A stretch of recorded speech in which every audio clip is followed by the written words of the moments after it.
Over a period of time, you have these large brands, companies overseas selling and making money in the Philippines. Now, this is our time also to actually earn, have exposure, and make money and take advantage of the growth that's happening overseas. The best time to invest is when you do not need the money, that you can leave it for the long term, and you are positioned in companies that are making a difference in the world around us. For this one, for 1,000 pesos, you now have an asset that will work hard for you even if you cannot work hard for yourself.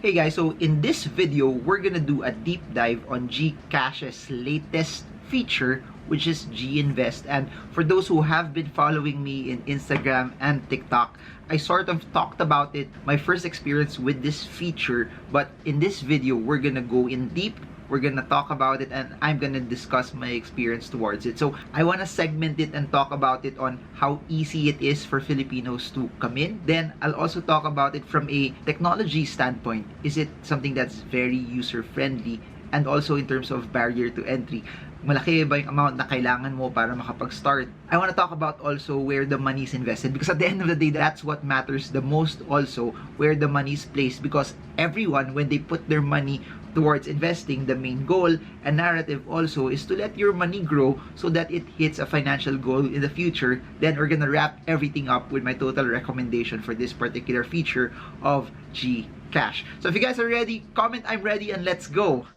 So it's just a feature, a button that you have to press on your Gcash app. So in terms of how simple it is, if you are already a user of Gcash, then it will be very, very easy for you already to navigate what it is. So what I like about it here is when you press the show more button, it will list all of the features that Gcash has. And for sure, because of the pandemic, I know that you have been using this already to transfer money, to receive money, and to pay a lot of your bills. I believe that it's the future of how people will transact. Financial services, click that. It will lead you to Ginvest. So as you start to sign up, it will ask for your email address and certain information about you, which is the standard process for any investment that you would sign up for. So there will be a questionnaire also, which will ask a series of questions, which the main goal of that questionnaire is to categorize you. Are you a person that is a low risk type of investor, or are you a moderate type of investor, or are you an aggressive investor? And you have to realize this, that it's not a one-size-fit-all strategy, it's not a one-size-fit-all business.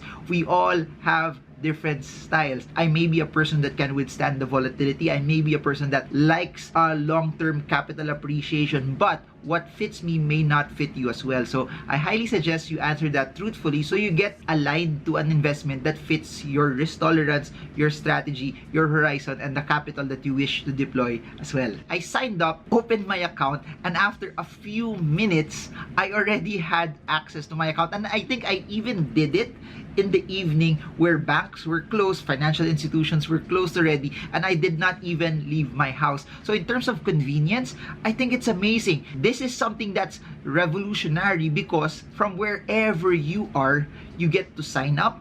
But not just sign up, you get to invest at whatever time frame possible. No more lines, no more filling up of paperwork. Everything is done in your phone. And I think this is amazing, especially for people who are busy. For all 240,000 of you following me that are doing very well in your business and in your jobs, and your primary focus is to climb that ladder of success or to build your business further. This allows you to not focus on all of the paperwork, all of the lines, all of everything in between, and it allows you to do what you need to do while having another asset class that's working hard for you. So that's what financial freedom is. Financial freedom gives you the ability to live life at your own terms, that you get to do it wherever you want and whatever you want. You will have an option of what funds that you will get. I got two initially, one for local funds. The second one was for global investing, because that was something that fit me.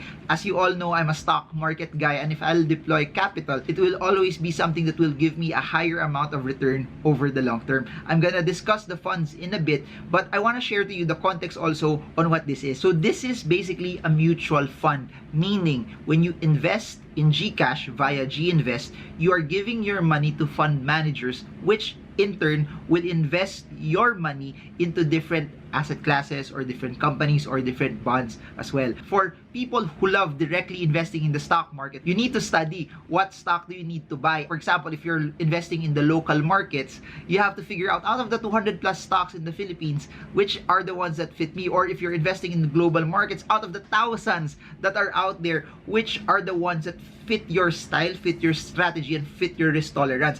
But if you are going through a fund manager already, you skip all of that. The decision making on what stock to select, the decision making on how much of your money should you allocate per stock, and then the decision making on when to come in, when to come out, when to add some more, when to hold. You skip all of that already. In my opinion, this allows you to invest passively so that you get to focus on your business, you get to focus on your career, you get to focus on things that are very, very relevant to you, but at the same time, build an asset class that allows you to make money over the long term. Just to balance it out also, it will also give you the potential of risk. That's part of every investment out there. That's why it's very, very important that when you start investing, you always have to invest an amount of money that you can afford not to touch for a very, very long period of time. That your savings and your emergency funds should have been built already. So if you want to view the funds that are part of what Ginvest has, you just have to click View Investment Products. So as you click View Investment Products, you will be brought to a page where you would see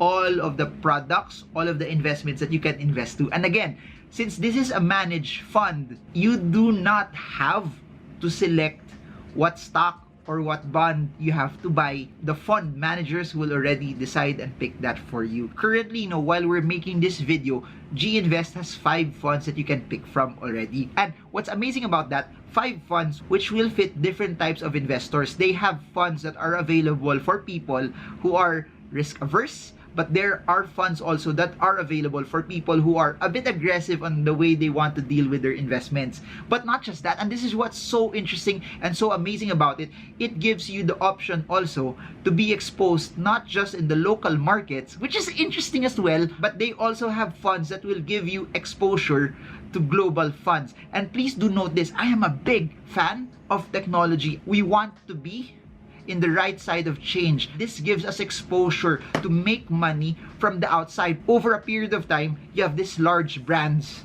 companies overseas selling and making money in the Philippines. Now, this is our time also to actually earn, have exposure, and make money and take advantage of the growth that's happening overseas. The best time to invest is when you do not need the money, that you can leave it for the long term, and you are positioned in companies that are making a difference in the world around us. And that's what I believe we are having in this fund that Gcash via Ginvest has. The first one is what you call Atram Peso Money Market Fund. So every time you go into a money market fund, this will always be for investors that are very, very conservative, that don't want to take a large amount of risk. And what's interesting about money market fund is you can park your money there and leave it for the short term. For, in my opinion, these are for people who also want to leave it for short-term placements that don't want to have the volatility. Meaning, kung kailangan mo na yung pera for a short duration, you can park it there, that if you place 100,000 pesos, 200,000 pesos, you're very, very sure that there won't be larger swings downward and upward as well. But here's the thing, by the way, I forgot to mention this. Anytime we are investing in local markets, local funds, it's only 50 pesos. So imagine that, for 50 pesos only, you get to have exposure and you get to have investments already. What's interesting also sa baba is you can see ilang percent na yung ginain. So as you all know, low risk, low reward, low risk, low return. That's why yung return nito for the past year is 0.62% because it's a low risk investment. Yung pwede mong kitain is also very, very small. I'd like to reiterate this point that yung 50 pesos, madaling magastos. Yung 50 pesos, hindi natin napapansin that we spend it right away. Yung 50 pesos, if it's not put into the ground and invested, mabilis mawala. But now, this gives a shot, no, kung nasan ka man ngayon, ano man yung trabaho mo, pwede ka na magsimula, pwede ka na mag-invest, pwede mo na palaguin yung pera mo, kasi hindi mo kailangan maging mayaman para magsimula mag-invest. Hindi totoo na kailangan mo na malaking pera para makapag-start ka, para makapag-invest ka. Lalo na ngayon, sa 50 pesos lang, pwede ka na magkaroon ng exposure sa investments. So, kung ikaw yung type ng tao na gusto mo medyo safe yung investments mo, pwede kang maglagay sa money market fund. Kung titignan mo yung chart, no, very, very smooth yung upward movement niya. The next type of fund na meron sila, not as conservative as the ones that are investing in money market fund, but they want a higher degree of risk and also a higher degree of return. I'm talking about the total return bond fund. This is also exposed to local markets here. When we say a bond, meaning nagpapautang tayo sa government or sa corporation. So yun yung basic na laman ng fund. Those are bonds which are issued by corporations, bonds which are issued also by the government, which is relatively safe because it's a notch higher also. It will give you a higher rate of return. As you can see right here, 8.94%. And look at the chart also, steadily pushing up, but there is some volatility. Not like the money market fund, which is very, very straight and very, very stable. But similar to the money market fund, guess what? 50 pesos only as well. So here's the thing. What you can do, no? You have 100 pesos, you can already split it and you can already have exposure to 2 types of funds already. The potential of every week, nagtatabi ka ng 50 pesos or every time na may sweldo ka, nagtatabi ka ng specific amount of money for your future. You do that repeatedly over a long period of time, your money will get bigger. And hindi mo pa napapansin kasi tinatabi mo siya. Yun naman yung technique sa pera, yun yung technique sa investing eh. You do it in a way that kinakalimutan mo yung investments. The best way to get rich is to do it slow. And the best way to get rich is yung hindi mo pinapansin na lagi ka naglalagay. Next, Philippine Equity Smart Index Funds. Lalabas yung performance ng fund over the past 12 weeks. Then, nakalagay din dito yung mga binibili ng fund managers. Again, I'll repeat this over and over. Every time you go into a managed fund, you have fund managers who are making the trades, the transactions for you. What they're disclosing right here, Globe Telecom, Ayala Corp, SM, Universal Robina Corporation as of February 26, 2021. But the PSEI, the index, is basically 30 companies eh. And what's nice about this, and for those who know my stand on index investing, this is very, very passive. Why do I say it's very, very passive? Because every 6 months, the PSE recalibrates the index. It removes the companies that does not meet the criteria already and it replaces it with another company. Please remember this, when you invest in the stock market, there's a risk that the company, since you're investing in companies eh, na pwede silang mag-bankrupt, pwede silang magsara. However, if you are investing in an index fund, there will never come a point in time that you will own a piece of corporation that will be bankrupt. Why? Because of the recalibration of the index every 6 months, you only have the ones that matter, that are part of the index. That's why it becomes passive. And you can research it, watch my other videos where we talked about index investing as one of the passive ways for you to make money over the long term. If you want to get good returns over a period of time without actually analyzing a lot, just buy the index. I actually invested in it. I put in 50 pesos because that's what I told you. Hindi mo kailangan ng malaking amount para mag-invest dito. Kailangan mo lang ng 50 pesos. Pwede ka nang magsimula. Kailangan mo lang ng 50 pesos. It's something already that will allow you to have exposure and make money for the long term. Yung pinasok ko na 50 pesos, kumita na siya ng 1 peso and 40 centavos over just a few days of me starting it. So imagine how big it would be if you put in more and you do this on a regular basis and you start stacking and you start to make it grow. So similar to what I mentioned, 50 pesos just to start anytime na nag-i-invest ka sa local funds. Super simple niya. If you want to buy more, just click the buy button. If you want to sell more, click the sell button also. Ganun siya kasimple na pwede mo siyang gawin kahit nasaan ka. It's not as complicated. Kung marunong kayo mag-social media, marunong kayo mag-TikTok, this is not as hard of an app for you to be able to invest. Ginvest, aside from having 3 local funds, they have 2 global funds which gives you exposure to foreign markets. This is our chance, no, that kahit nakatira ka sa Pilipinas, kahit nagtatrabaho ka sa Pilipinas, kahit yung negosyo mo nasa Pilipinas, this gives you a shot to make money from what's happening outside the country. Sakto to for me. These are for people who have an aggressive risk appetite but want long-term capital appreciation and growth. So, sakto nakalagay din, aggressive. As what I mentioned, sa local investing, 50 pesos. But for global investing, 1,000 pesos lang. So, imagine, ano na yung nabili nyo na gadget na after 10 years, wala na siyang halaga ngayon. After 15 years, wala na siyang halaga ngayon. At ilang beses ka na bumili ng bagay, ng damit na hindi mo na masyado nagamit. For this one, for 1,000 pesos, you now have an asset.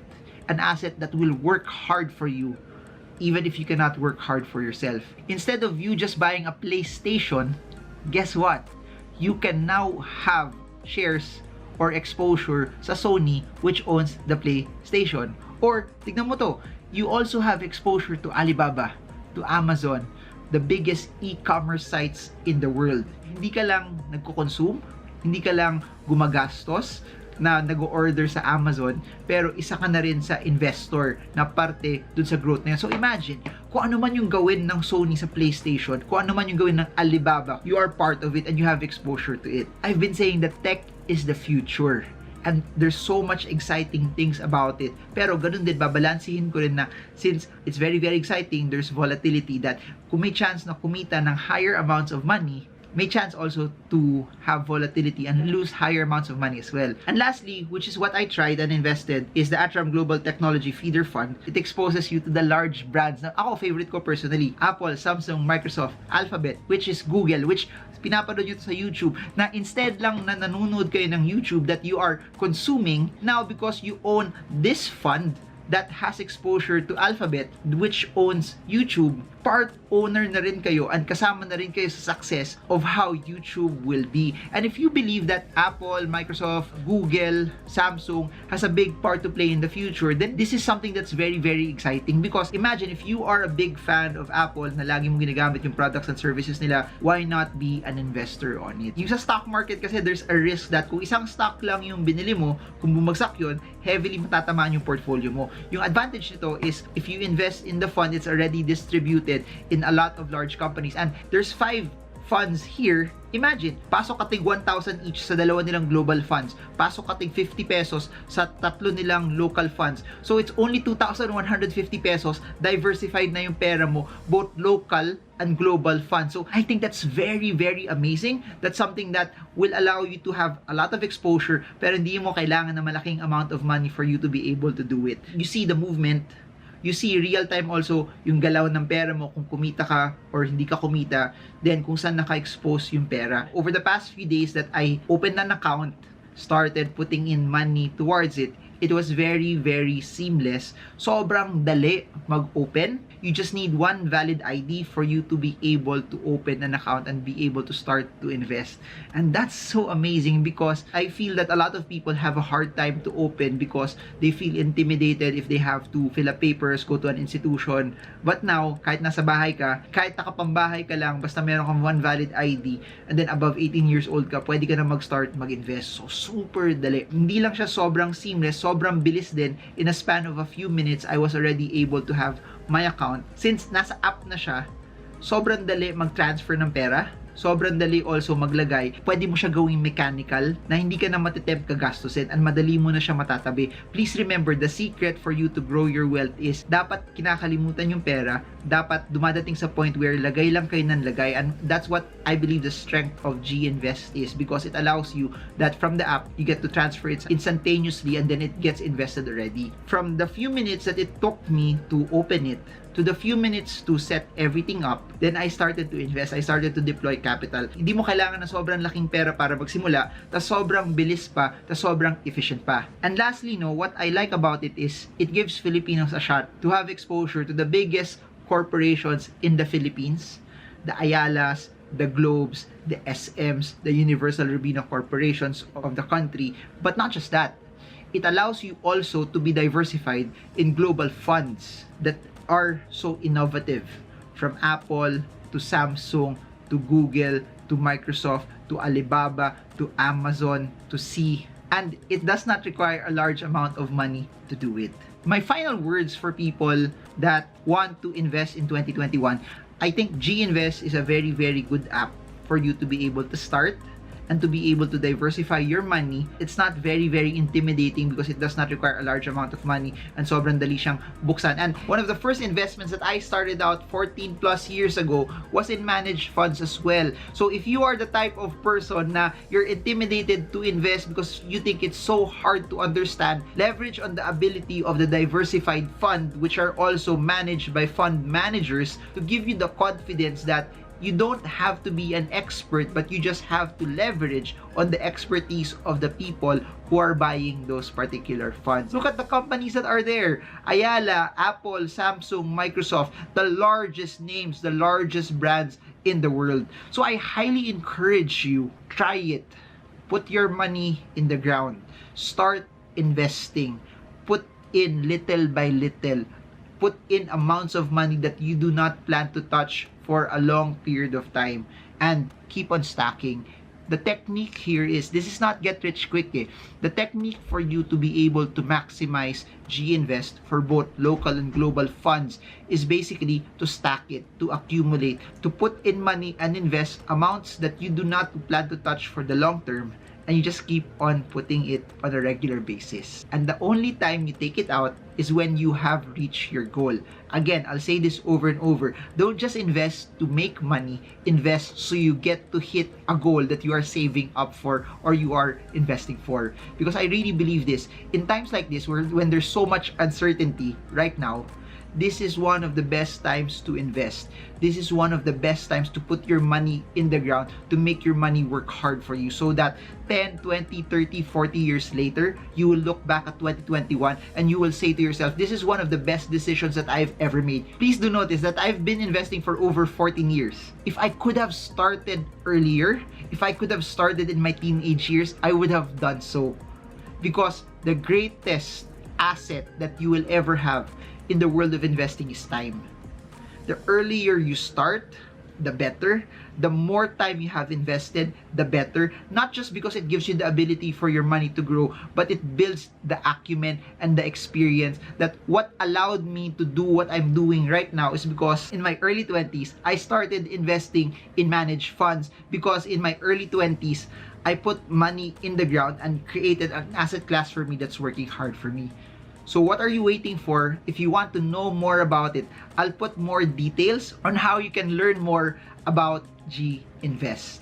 So I hope that this is something that was insightful. If you guys have any questions about this, anything about Gcash or Ginvest, feel free to put it in the comment section below, and I'll try to make more videos on top of that with one main goal. No, the whole goal and narrative of this video is to help you not just learn more about investing, but also execute. Because sayang yung information na nakukuha nyo sa YouTube channel na to if you are not deploying capital and you're not putting money in the ground. I hope that you don't just use this as information, but you actually start investing. So that's it for now. Marvin Germo. I hope this video helps you trade well, trade strong, trade smart. See you all again soon, guys, and God bless you all.